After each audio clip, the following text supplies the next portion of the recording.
அனைவருக்கும் வணக்கம். என்னுடைய பெயர் திவ்யா. எனக்கு இப்போது 27 வயது, 2 குழந்தைகள். எனக்கு 16 வயதாகும்போதே என் பெற்றோர் என்னை திருமணம் செய்து வைத்துவிட்டனர். நான் பார்க்க நல்ல வெள்ளையாக, அழகாக இருப்பேன்.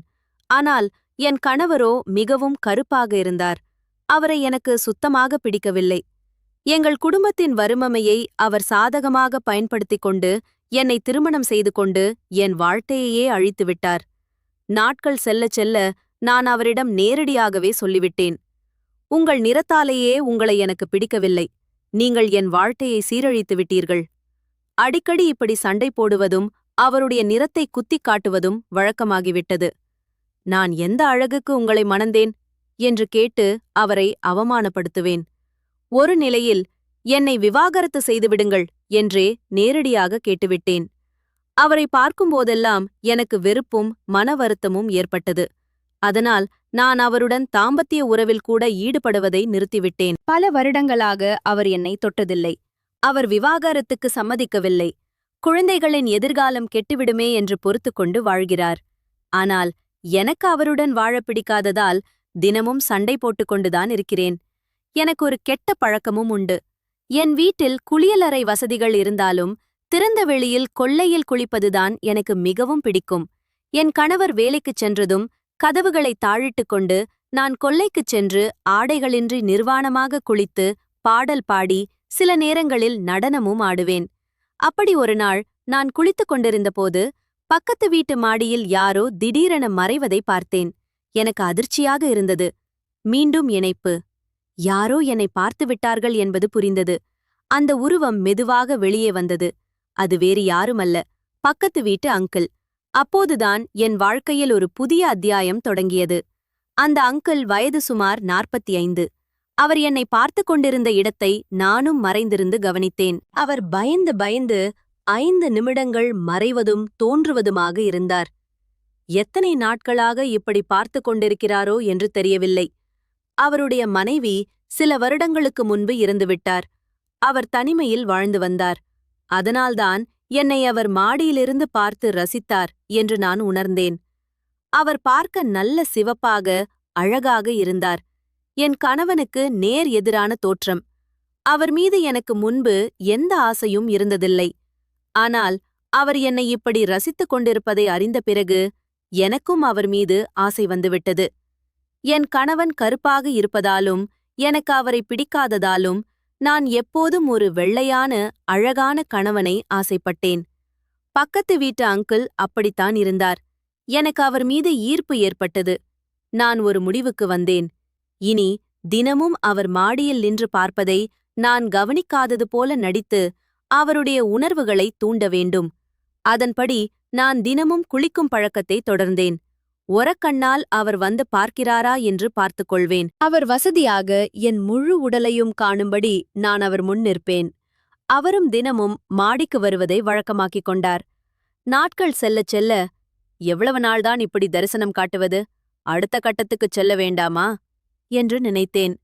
ஒரு நாள் நான் குளித்துக் கொண்டிருந்தபோது திடீரென அவரை பார்ப்பது போல் நடித்தேன்.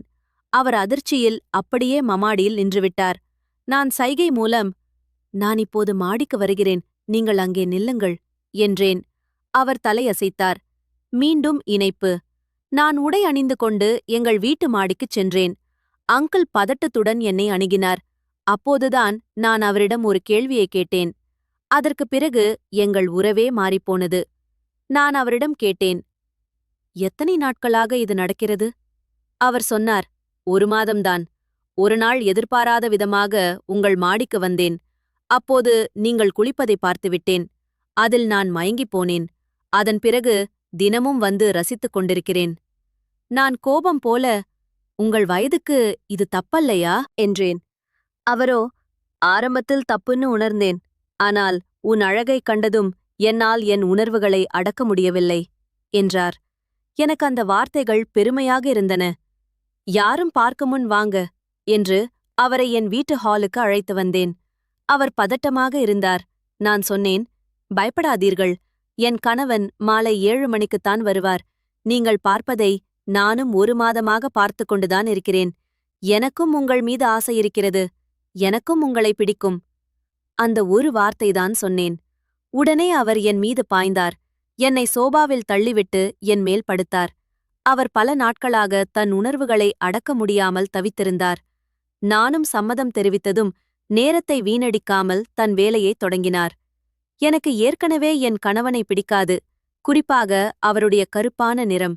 அங்கிள் 45 வயதாக இருந்தாலும் அவர் பார்க்க நல்ல சிவப்பாக அழகாக இருந்தார். நான் வயதை பார்க்கவில்லை, நிறத்தையே பார்த்தேன். அவருக்கும் மனைவி இல்லாத தனிமை. நான் என் கணவனை விட்டுப் பிரிந்து அங்கிளை திருமணம் செய்து கொள்ள முடிவு செய்திருந்தேன். அதனால் அவர் என் மீது பாய்ந்ததும் நான் மகிழ்ச்சியுடன் ஒத்துழைப்பு கொடுத்தேன். அன்று எங்களுக்குள் நடக்க வேண்டியவை எல்லாம் நடந்தன. பல நாட்களுக்குப் பிறகு எனக்கு கொஞ்சம் சந்தோஷம் கிடைத்தது. ஆனால் அதற்குப் பிறகுதான் நான் ஒரு பயங்கரமான திட்டத்தை வகுத்தேன். மீண்டும் இணைப்பு. என் கணவர் விவாகரத்து தர மறுத்ததால் அவரை கொலை செய்ய முடிவு செய்தேன். அதற்கு அங்கிளையும் சம்மதிக்க வைத்தேன். அடுத்து நடந்தது ஒரு இரவு கோரம். நானும் அங்கிளும் திட்டமிட்டோம். அவர் தன் நண்பரை அழைத்து வர ஒப்புக்கொண்டார். ஒரு நாள் நள்ளிரவு 1 மணிக்கு நான் மாடிக் கதவை திறந்து வைத்திருந்தேன். அங்கிளும் அவர் நண்பரும் உள்ளே வந்தனர். என் கணவர் நன்றாக தூங்கிக் கொண்டிருந்தார். ஒரு கூர்மையான ஆயுதத்தால் அவர் தலையில் ஓங்கி ஒரே அடி அடித்தனர். அந்த ஒரே அடியில் என் கணவர் சுருண்டு துடித்து இறந்து போனார். பின்னர் எங்கள் வீட்டில் கொள்ளை நடந்தது போல் ஒரு காட்சி அமைத்தனர். என்னை ஒரு அறையில் கட்டி போட்டுவிட்டு நகைகளையும் பணத்தையும் எடுத்துக்கொண்டு தப்பினர். நான் கத்திக்கொண்டு உதவிக்கு அழைத்தேன். அக்கம் பக்கத்தினர் வந்து என்னை மீட்டனர். என் கணவர் இறந்து கிடந்ததைக் கண்டு நான் கதறி அழுதேன். எல்லாரும் உண்மை என்று நம்பினர். ஆனால் போலீசாருக்கு சந்தேகம் வந்தது. காட்சி இயற்கையான கொள்ளை போல் இல்லை.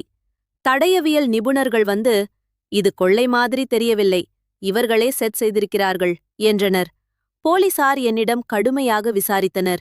என் செல்போனை ஆய்வு செய்ததில் நான் அங்கிளுடன் அடிக்கடி பேசியது தெரிந்தது. சிசிடிவியில் என் வீட்டுக்கு வேறு யாரும் வரவில்லை என்பதும் உறுதியானது. என் கணவரின் உறவினர்கள் நான் அவரது நிறத்தை காரணமாக்கி அடிக்கடி சண்டை போட்டதாகவும் விவாகரத்து கேட்டதாகவும் சாட்சி சொன்னார்கள். பிரேத பரிசோதனையில் ஒரே அடியில் கொலை செய்யப்பட்டிருந்ததால் இது திட்டமிட்ட விரோதச் செயல் என்று மருத்துவர்கள் உறுதிப்படுத்தினர். நான் ஒளித்து வைத்திருந்த நகைகளையும் பணத்தையும் போலீசார் கண்டுபிடித்தனர். கடைசியில் நானும் அங்கிளும் அவரது நண்பரும் எங்கள் குற்றத்தை ஒப்புக்கொண்டோம். தற்போது நாங்கள் மூவரும் சிறையில் உள்ளோம். மீண்டும் இணைப்பு. நிறத்தின் மீதான வெறுப்பும் சமூக அழுத்தமும் தவறான ஆசைகளும் ஒரு மனிதனை எந்த அளவுக்கு கொடூரமாக்கும் என்பதற்கு இந்த கதை ஒரு எடுத்துக்காட்டு. எச்சரிக்கையாக இருங்கள்.